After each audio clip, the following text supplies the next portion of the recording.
Hi friends, welcome my YouTube channel.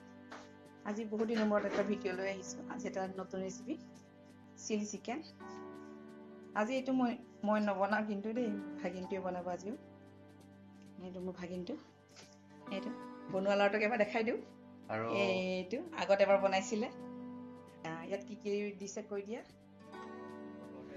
ইয়াত এতিয়া কমচে কম আমি 1 কেজি মান চিকেন লৈছোঁ, মানুহ বহুত আছে যিহেতু। আৰু ইয়াত প্ৰথমতে আদা নহৰু পেষ্ট দিয়া হৈছে, পিঁয়াজ কাটি পেলাই পিঁয়াজৰ পেষ্ট এটা বনোৱা হৈছে, তাৰপিছত জলকীয়া গুড়ি, চিকেন মছলা আৰু নিমখ, বাকী যিখিনি লাগে জিৰা গুড়ি, তাৰপিছত গৰম মছলা সকলোখিনি দি পেলাই মেৰিনেট কৰা হৈছে। দৈও দিয়া হৈছে, ইয়াত ভিনেগাৰ 2 চামুচমান দিব পাৰে, দি পেলাই এইখিনি ফ্ৰিজত আপোনালোকে যিমান সময় ৰাখিব পাৰে সিমান সময়ৰ কাৰণে। তাৰপিছত ইয়াত এটা স্পেচিয়েল আমাৰ চচ বনোৱা হৈছে। ইয়াত চয়া চচ আছে, টমেটো চচ আছে, ভিনেগাৰ আছে আৰু পানী আছে। মিক্স কৰি পেলাই এক্সট্ৰাকৈ ৰাখি থ'ব, পিছত দিবৰ কাৰণে ভাল হ'ব। আৰু ইফালে ইয়াতে কেপচিকাম এনেকুৱা চাইজৰ গৈ পেলাই কেপচিকাম কাটি ল'ব আপুনি, কমচে কম 3-4টামান কাটি ল'ব। তাৰপিছত নহৰু দিব পাৰে তেনেকৈ, আৰু আদা, তাৰপিছত আৰু পিঁয়াজ। আৰু বাকী আমি এতিয়া ইয়াত চিকেনখিনি মেৰিনেট কৰা চিকেনখিনি আমি ময়দা মিক্স কৰিব লাগিব, কাৰণ এইখিনি আমি ফ্ৰাই কৰিব লাগিব সেইকাৰণে। আৰু ইয়াত আপোনালোকে আৰু অলপ চিকেনটো ক্ৰিস্পি কৰিবৰ কাৰণে এগ দিব পাৰে। আমাৰ ইয়াত দুটা ডিম ইয়াত মিক্স কৰা হৈছে। এতিয়া আমাৰ মেৰিনেট কৰি থকা চিকেনখিনিত ময়দা মিক্স কৰা হ'ল। এতিয়া অলৰেডি আমি তেল গৰম কৰি ৰাখিছিলোঁ, এতিয়া গৰম তেলত ইয়াত চিকেনখিনি ফ্ৰাই কৰা হ'ব।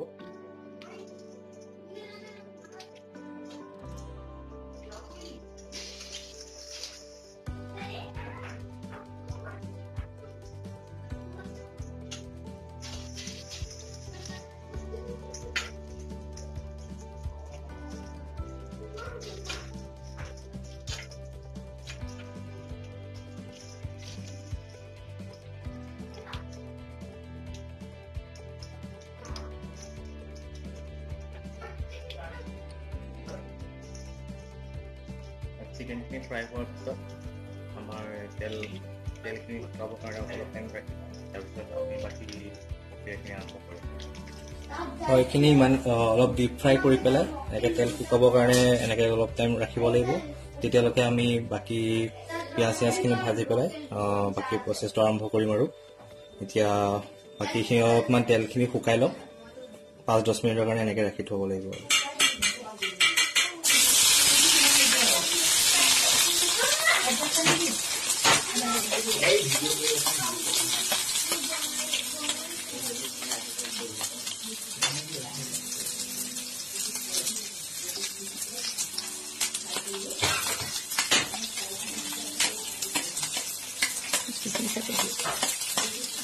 কি দিছে কৈ দিয়া।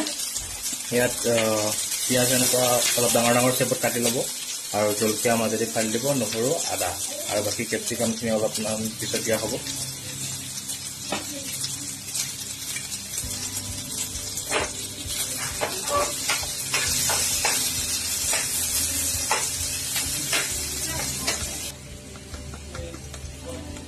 টাৰ্মাৰিক পাউডাৰ,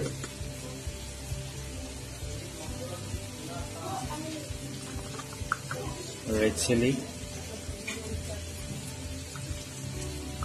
তাৰপৰা চিকেন মছলা,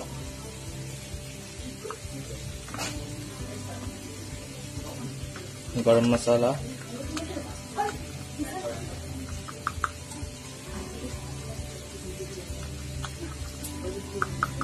জিৰা। এইখিনি ভালদৰে মিক্স কৰি ল'ব।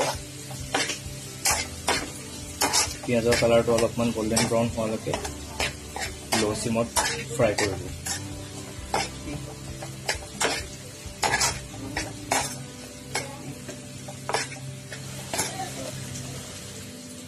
আমি অথনি বনাই থোৱা যোনখিনি চচ আছিলে, ইয়াত আপোনাৰ ভিনেগাৰ আছে, চয়া চচ আছে, টমেটো চচ আছে আৰু পানী আছে। সেইখিনি আমি এতিয়া ফ্লেমটো ফুল ফ্লেম দি পেলাই প্ৰায় আমাৰ এইখিনি পিঁয়াজ কোমলি গৈছে। যিহেতু পিঁয়াজখিনি কোমলি গৈছে, ইয়াত আমি এইখিনি চচখিনি এটা এড কৰিব পাৰোঁ।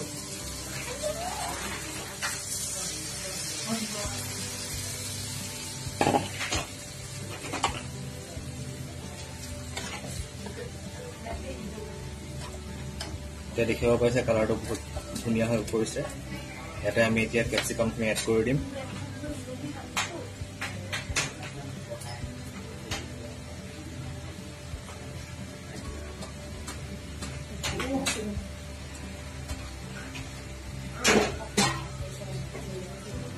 কেপচিকামখিনি ভালদৰে এড কৰি পেলাই 15 পৰা 20 মিনিটলৈ ল' চিমত ইয়াৰ ওপৰত এখন ঢাকন লগাই ভালদৰে কেপচিকামখিনি কোমলিবৰ কাৰণে আমি এনেকৈ ৰাখি থওঁ। হয়, এইখিনি এতিয়া দেখিব পাইছে কেপচিকাম আৰু পিঁয়াজখিনি পূৰা সম্পূৰ্ণৰূপে কোমল হৈ গৈছে। এতিয়া আমি এইখিনি ইয়াৰ পৰা উলিয়াই পেলাই আৰু বেলেগ এটা পটত চিকেনখিনি ইয়াৰ লগত একেলগত অলপ ফ্ৰাই কৰি পেলাই অলপ টাইম পানী দি পেলাই ধুনীয়াকৈ গ্ৰেভি হ'বৰ কাৰণে দিম। তেতিয়া আৰু তাৰপিছত আৰু ধৰি লওক 15-10 মিনিট আকৌ ল' চিমত ৰাখি থ'ম। তেতিয়া গোটেইখিনি ৰেডি হৈ যাব আৰু খাবৰ কাৰণে। এতিয়া এইখিনি আপুনি বাচি যোৱা মেৰিনেট কৰা মছলাখিনি অলপ আছিলে, সেইখিনি ইয়াতে দি দিছোঁ।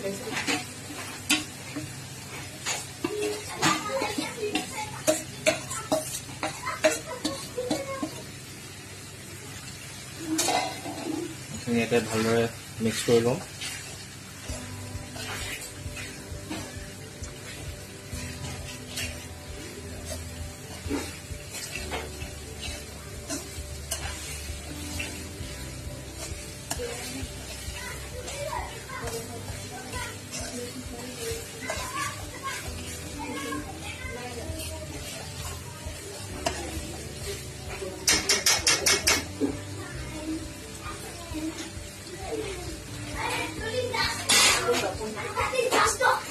ইয়াতে আমাৰ আপুনি ফ্ৰাই কৰি ৰখা চিকেনখিনি ইয়াতে দি দিব পৰা যায়।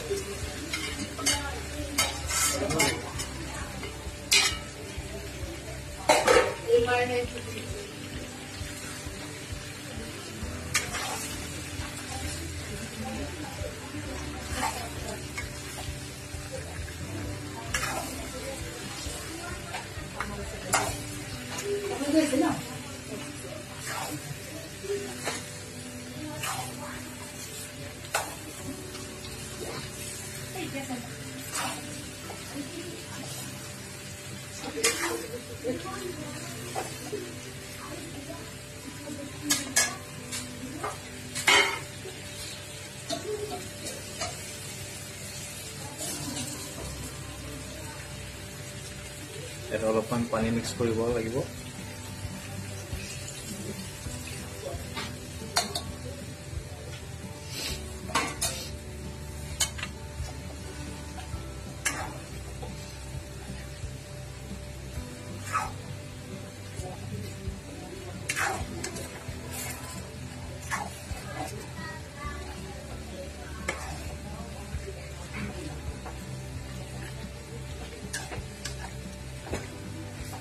এনেদৰে এতিয়া আমি ল' চিমত আৰু 15-20 মিনিটৰ কাৰণে ৰাখি থ'ম। তাৰপিছত আমাৰ চিকেন চিলি ৰেচিপিটো ৰেডি হৈ পৰিব।